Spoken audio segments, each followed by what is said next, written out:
Hi, welcome. My name's Lori Glenn, and today's pose that we're going to work on is bird dog pose.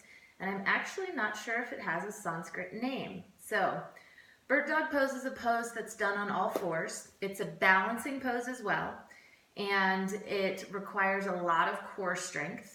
And it's often prescribed from physical therapists, yoga therapists, etc. for that purpose exactly, to strengthen the core, to create length in the spine, to create that stability and balance at the same time.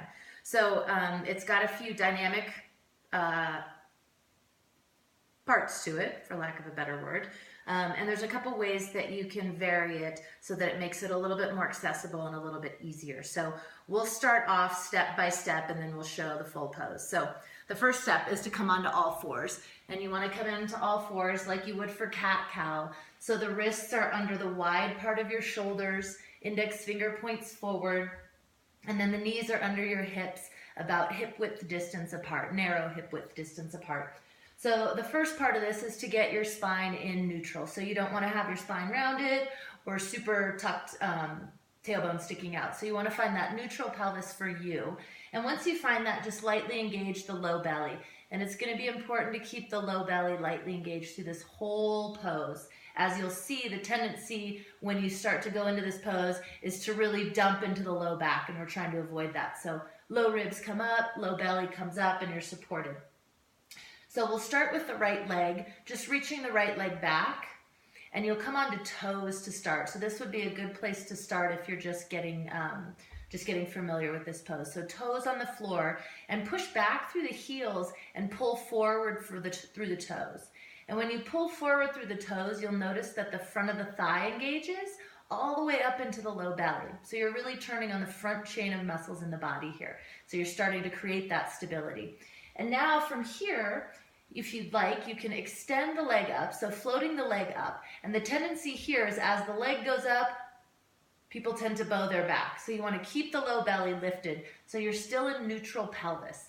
So right now you should feel the right glute working. You should feel the inner right thigh lifting up to help float the leg up.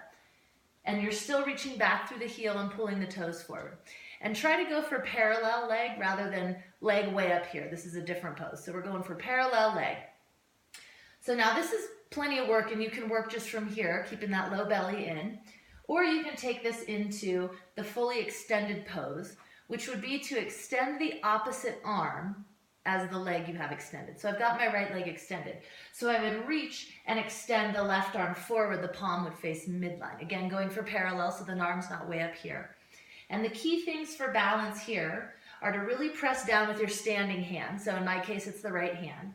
And to push down with the standing leg, which would be the left knee and the top of the left foot in this case. And then reach in opposite directions. Heel and fingertips reach in opposite directions to get that length. And then just be mindful to keep the low belly up and the low ribs up so you're not dumping into this banana looking pose. So reaching in this direction. And then you can float the hand and the leg back down. So it's a really dynamic pose. It takes a lot of work. It's not unlike plank pose, which is a really dynamic pose, full body expression. So some options again are to keep the toes down on that back foot as you start to reach the arm forward. This allows you to have a little more stability as you start to get your balance. Remember to gaze at one point on the floor preferably to keep your balance. You can gaze a little forward toward the front of your mat, but try not to throw the head back here and crunch the spine. You can also just work arms to start. Piece by piece. Work the arms, and then work each leg, and then you can work up to the full expression of the pose, reaching the left leg back. We'll do the other side here, reaching the right arm forward here. Another fun thing to do with this, if you've got a partner, is to have them place a tennis ball right on the small of your back, and then see if you can go into the pose without having the tennis ball fall off. It's a great way to build proprioception, knowing where your body is in space, so you can start to make sure you're actually keeping your pelvis level and you're keeping that natural curvature in the low back without over bowing it or pressing it up.